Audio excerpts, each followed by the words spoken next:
Kita berjumpa Bapak Ibu Saudara. Mari kita lanjutkan dengan pembacaan Alkitab kita. Pemahaman Alkitab dari kitab Kejadian. Kita sudah sampai di pasal 6 ayat 13. Kita membaca sampai dengan ayat yang ke-22. Nah, tapi kita akan membaca secara sebagian-sebagian ya. Saudara-saudara, mari kita membaca ayat yang ke-13.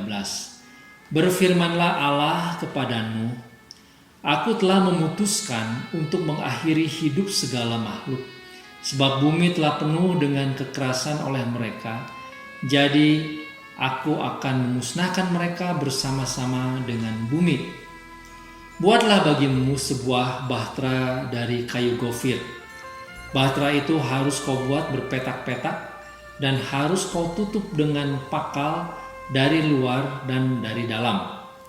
Beginilah engkau harus membuat bahtera itu, 300 hasta panjangnya, 50 hasta lebarnya, dan 30 hasta tingginya. Buatlah atap pada bahtera itu, dan selesaikanlah bahtera itu sampai sehasta dari atas, dan pasanglah pintunya pada lambungnya. Buatlah bahtera itu bertingkat bawah, tengah, dan atas. Sebab sesungguhnya Aku akan mendatangkan air bah meliputi bumi untuk memusnahkan segala yang hidup dan bernyawa di kolong langit. Segala yang ada di bumi akan mati binasa. Sampai di situ dulu, nanti kita baca ayat 18. Saudara, apa yang kita baca pada bagian ini adalah tentang keputusan Tuhan dan pemberitahuan Tuhan apa yang Dia putuskan. Tuhan memutuskan untuk memusnahkan manusia yang sudah rusak karena kekerasan dan dosa, dan Tuhan memusnahkan melalui kedatangan air bah. Saudara-saudara, kalau kita membayangkan pada waktu itu dengan Nuh, saya kira secara wajar Nuh juga akan heran dengan penjelasan yang Tuhan berikan. Dia belum pernah melihat hujan pada waktu itu. Jadi bagaimana akan muncul air yang demikian besar? Apakah air dari laut itu akan naik ke atas lalu kemudian menimpa? Kalau Tuhan mengatakan juga bahwa Tuhan akan mendatangkan air bah itu di kolong langit, itu bagaimana caranya? Itu tidak bisa terbayang. Dan juga saudara-saudara, ketika Tuhan memberikan perintah bahwa Tuhan akan menyelamatkan Nuh dari air itu, maka Tuhan memberikan perintah membuat bahtera, membuat perahu. Nah, saudara-saudara, memang ada banyak teori ya tentang keadaan bumi sebelum kejadian air bah. Salah satu teori, saudara-saudara, yang saya tahu, dan ini menjadi teori yang cukup banyak dipegang oleh para tokoh Alkitab juga. Jadi saudara-saudara, ketika bumi diciptakan oleh Tuhan, pada waktu itu Tuhan kan memisahkan air dari daratan. Lalu sesudah terpisah, tidak dikatakan bahwa darat dan air yang terpisah itu terpisah sebagian-sebagian seperti pulau-pulau sekarang. Jadi penafsirannya adalah pada waktu itu memang hanya ada dua bagian. Bagian kecil itu darat, dan sebagian besar itu adalah air. Ya, saudara bisa membayangkan seperti itu. Dan tempat tinggal di Taman Eden itu ataupun bumi itu, saudara-saudara, yang menjadi tempat tinggal ketika Tuhan mengusir Kain ke sebelah timur, itu ya masih dalam satu tanah yang sama. Ya, mungkin sekian ribu atau sekian juta hektar katakanlah. Ya, tetapi hanya satu pulau atau satu tanah yang sama. Jadi saudara-saudara, kalau teori ini benar, maka pada waktu itu ketika Tuhan memberikan perintah kepada Nuh untuk membangun bahtera di atas sebuah gunung, saudara-saudara, maka bahtera itu dibuat di sebuah gunung yang sangat tinggi, dan pada waktu itu Nuh pasti berpikir airnya itu pasti datang dari laut, ya. Datang dari laut, kemudian makin lama akan menutupi tanah tempat mereka tinggal. Kira-kira seperti itu, saudara. Tetapi Nuh tentu saja belum pernah melihat bahtera. Sebab pada waktu itu belum ada orang yang berpindah dari satu pulau ke pulau yang lain.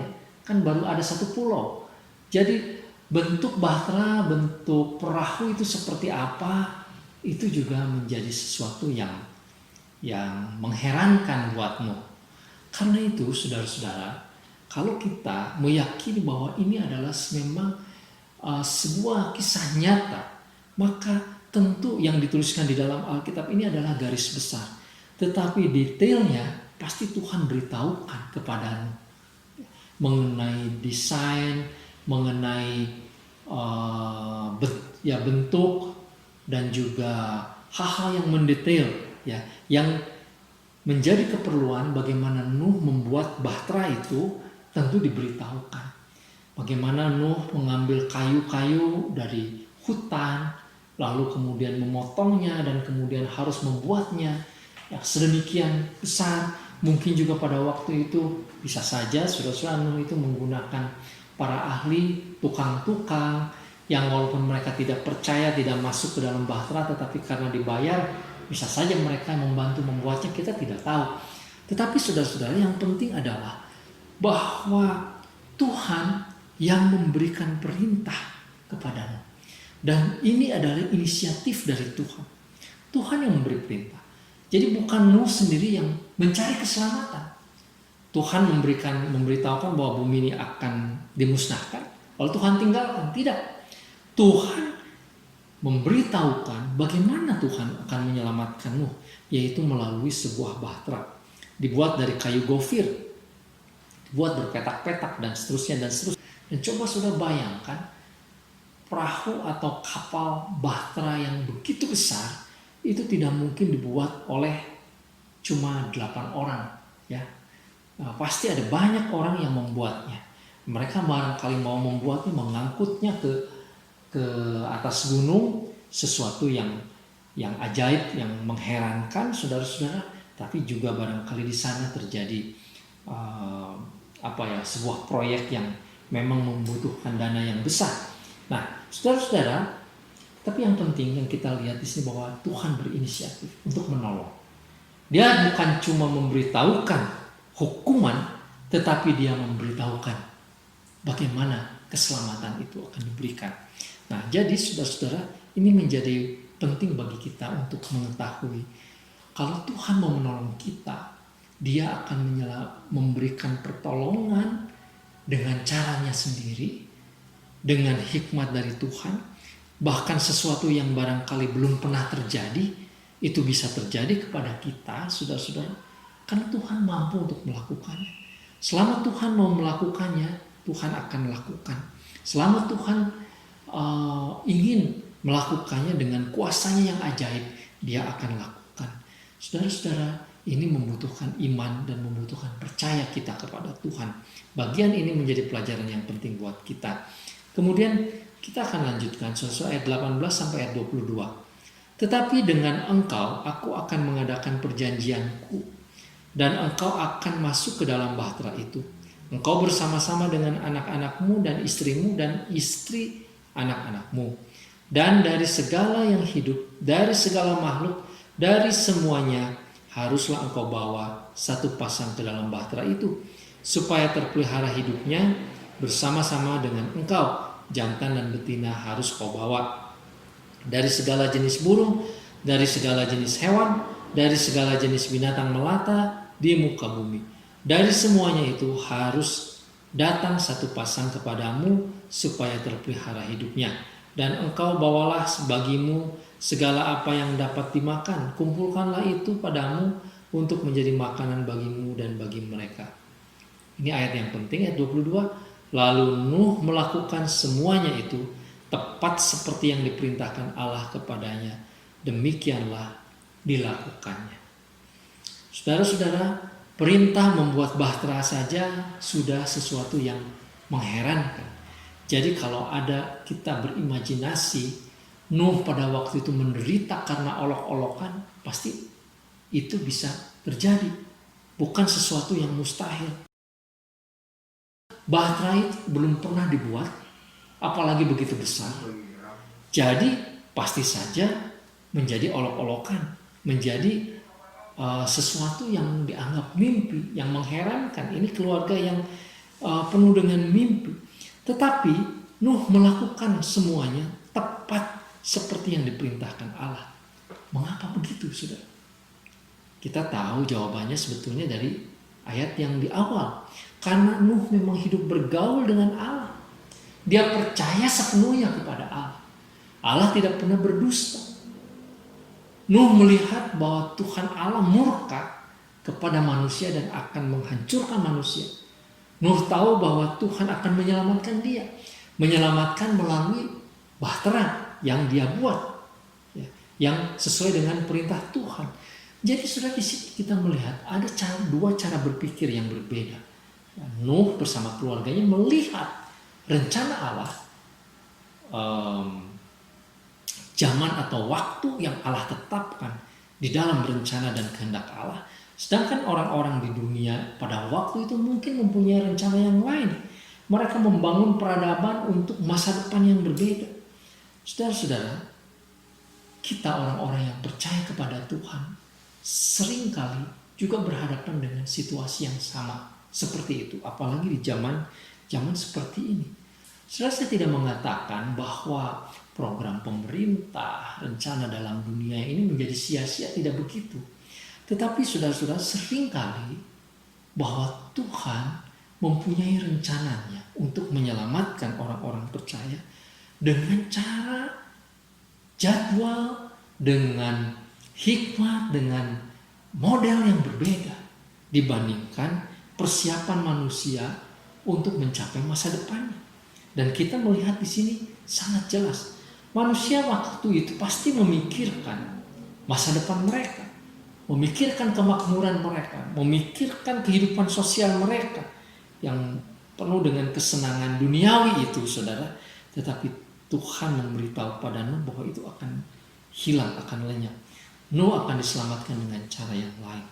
Saudara-saudara, secara keseluruhan pada bagian ini kita bisa belajar bahwa kita harus peka terhadap kehendak Tuhan, terhadap suara Tuhan.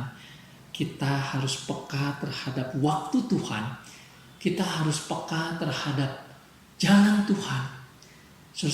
Dan kuncinya adalah bergaul dengan Tuhan. Sama seperti Nuh.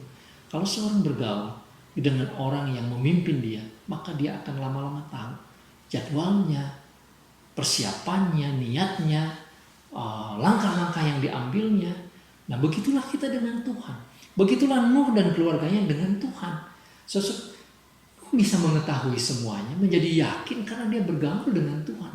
Orang-orang sejamannya tidak ada yang tahu karena mereka tidak memanggil Tuhan, tidak mendengarkan suara Tuhan.